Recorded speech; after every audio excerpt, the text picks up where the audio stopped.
In this episode of Kids Podcast, I get to share my wisdom with you about leading kids in your church and in your home. Because dealing with kids is work, hard work, and I want to give you the tools you need to champion the kids around you. You can learn more and support us at rongaleministries.com.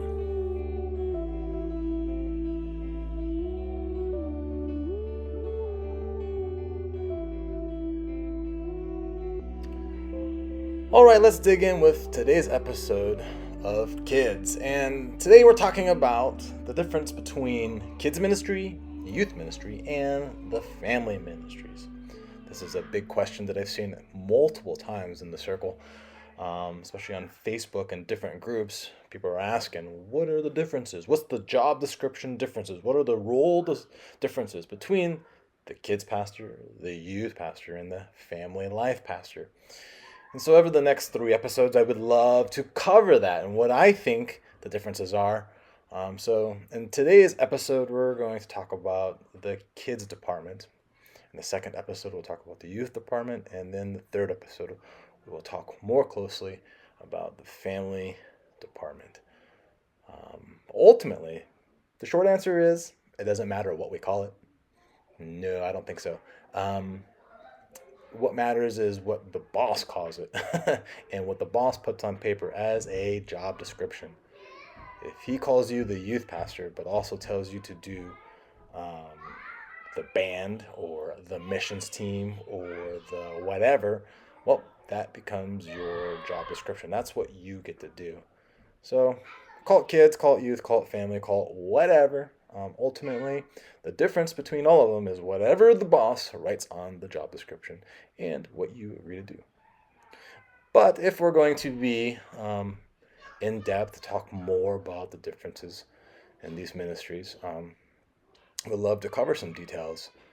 So in today's episode, we're hitting up the idea of kids ministry and what that entails and what that could look like, what that does look like for my ministry, and how you can improve on different levels. I'm also going to cover how we break things down in age groups, when we decide to break it up into more programs, maybe some ratios, and how to garner some leaders and preparing for the leadership component when you do break up into more. So let's dig in.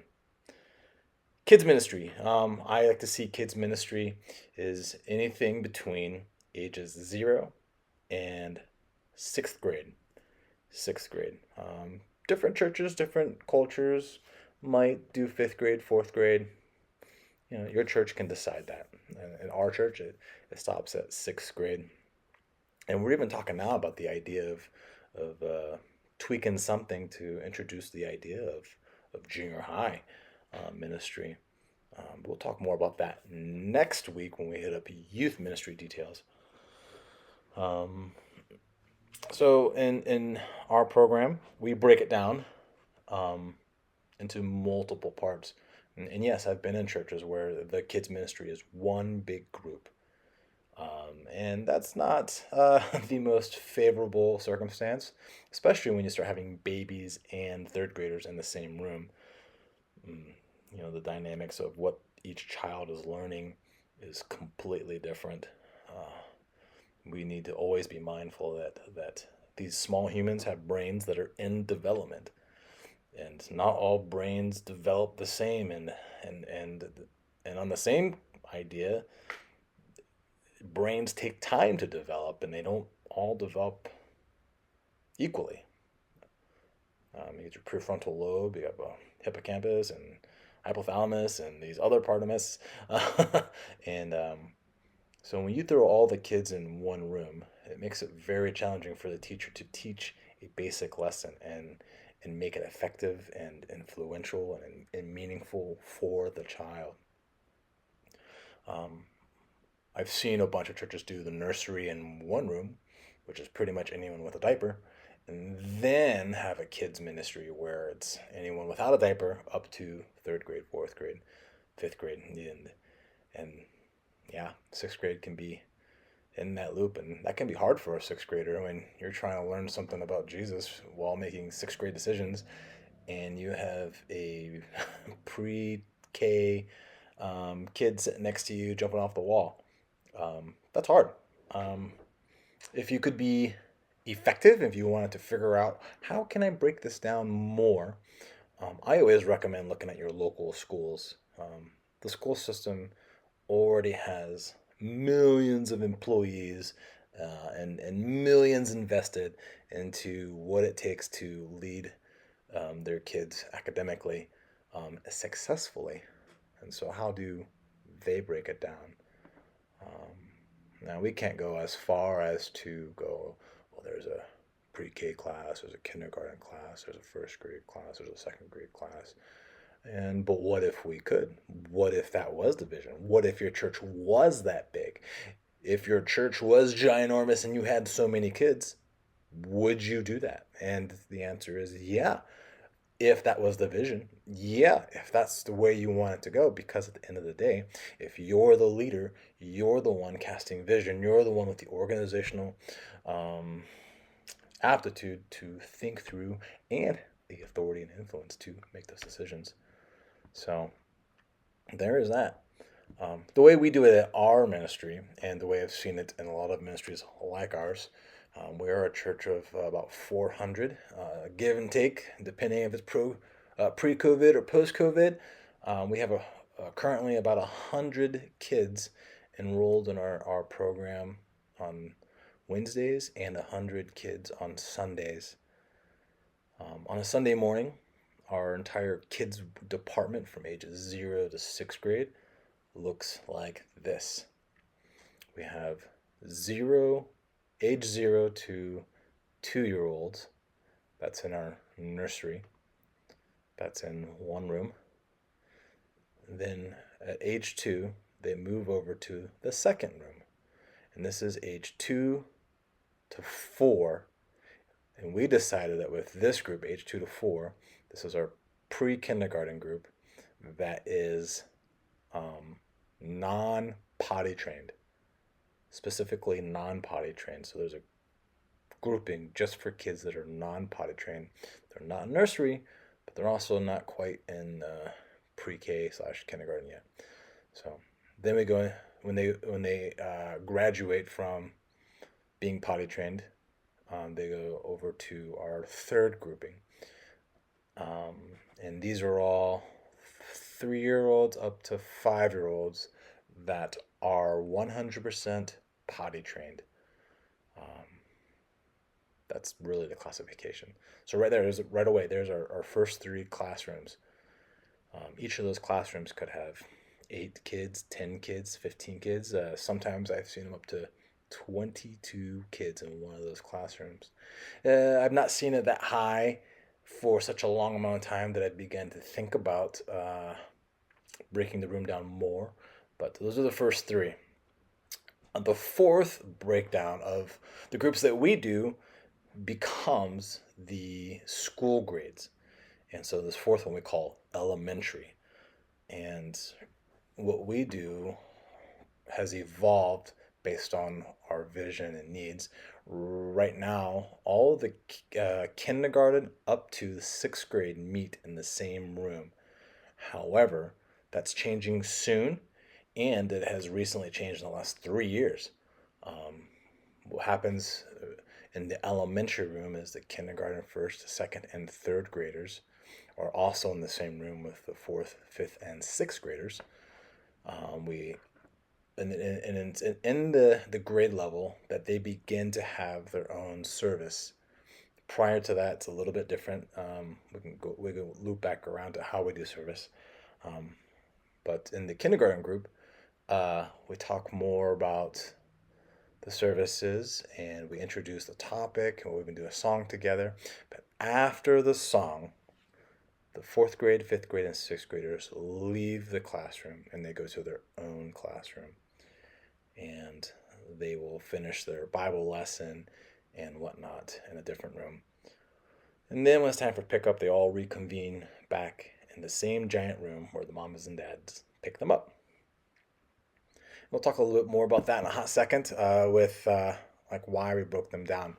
Um, but so then we go to the next age group is at 4th, 5th, and 6th grade. That's their own age bracket. And right now, as we speak, as we're recording, we are in talks about how to give that grouping their very own service from beginning to end, what that looks like, and whatnot. And um, so to recap, we have nursery, we have pre-K non-potty trained, pre-K um, potty trained, then into elementary, 3, 4, 5. I'm sorry, elementary. It's kindergarten, first grade, second grade, third grade, and then into I think we want to call it preteen. I'm not quite sure what I call it preteen, but fourth grade, fifth grade, sixth grade. After sixth grade, we go into the youth ministry format of our ministry. And that's exciting and that's fun. But we'll talk more about the youth ministry component next week. So now let's break down what we actually do in each of those classrooms. So in the nursery, really we just take care of them, change their diapers, and love them. Our main goal is broken down in two parts. The overall vision of our kids ministry is in collaboration with the church's vision. Our vision is a part of the church's vision. The kids department, the youth department do not have totally different visions.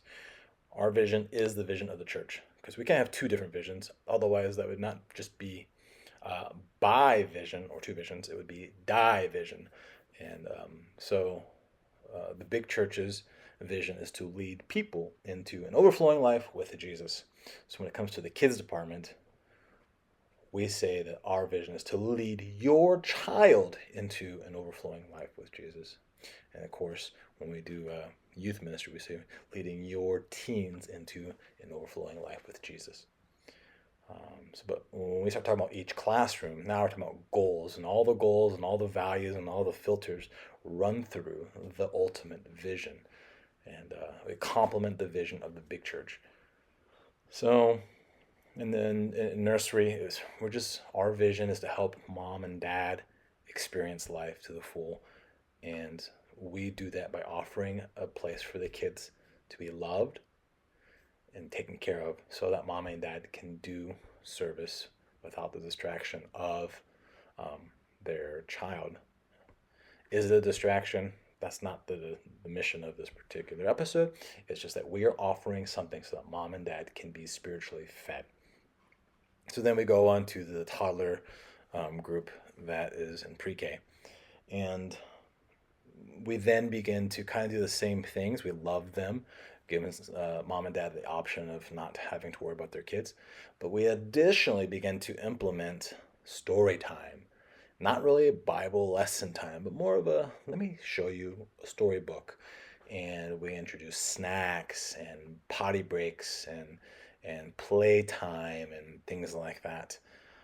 And then we go on to the next group that is potty trained. They start to introduce ideas of a service, but it's not really a service. So instead of sitting down in a proscenio format, listening to a speaker, they learn from a craft. They sit in front of a TV and they do worship along with a music video. They might do a snack. They might not do a snack. And there is a lesson involved and things like that. But the big distinction happens in the elementary level.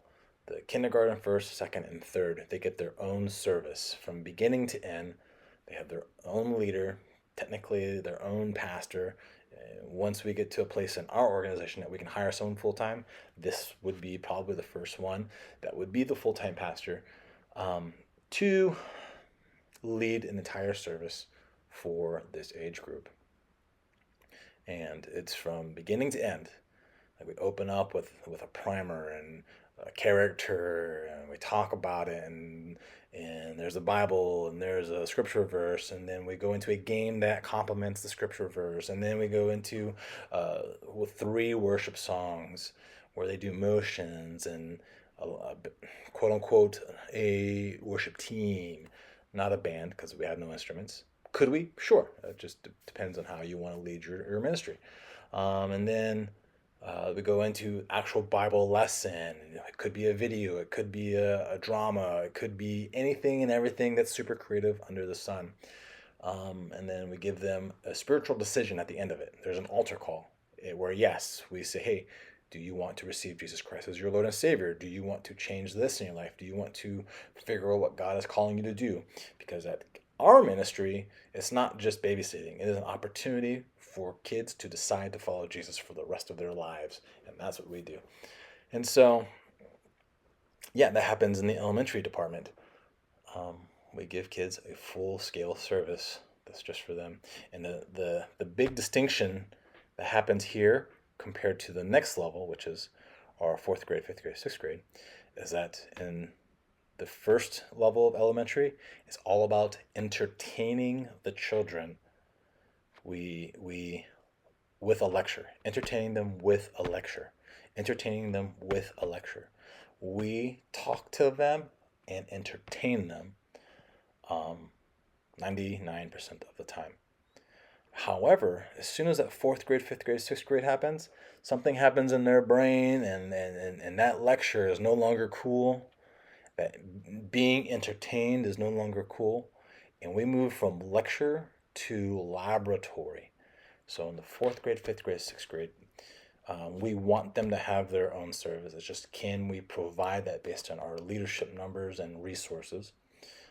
Regardless, our goal right now is to give them their whole service all to themselves, where they are getting the exact same lesson that the elementary have. However, it is delivered to them slightly different so that it is more lab based. We still entertain them, we still have fun with them, but it's just laboratory based. Let me explain that. So if we do, let's talk about the Bible. And the memory is the Bible tells me about God, and I show you the Bible, and I entertain you with the Bible, and I tell you what the Bible is, and we look at a video about the Bible, and we bring out a character called Bible Man, and we talk about the Bible, and we laugh with the Bible, and we look at the Bible, and we're learning a lot about the Bible, and we've learned that there's chapters, verses, and so forth, and characters, and the list goes on. As soon as we go over to 456, or what we call fourth grade, fifth grade, sixth grade, we then change it to, here is the Bible. You show us what you know. You find this chapter. You find this verse. You do this project that puts your hands on the Bible and allows you to open the Bible, allows you to do something with this Bible. You take this iPhone camera and you make a video about this passage in the Bible. Here is an example of a real world thing of the Bible. It's called a manual because the Bible is basic instructions before leaving earth, Bible. And this manual helps us to build something, right? And so let's build something together. Let's build this shelf together. Let's build whatever together. And you get the idea now. We go from lecture to laboratory. And that's what we do between the two. So that's how we break it down. Now, we decided to break it down in that particular class because that was the only class that seemed to grow to a certain point that we were like, whoa, there are way too many kids in here, and too many kids is a good problem. However, we don't want a good problem to be too long of a problem because then it becomes a bad problem.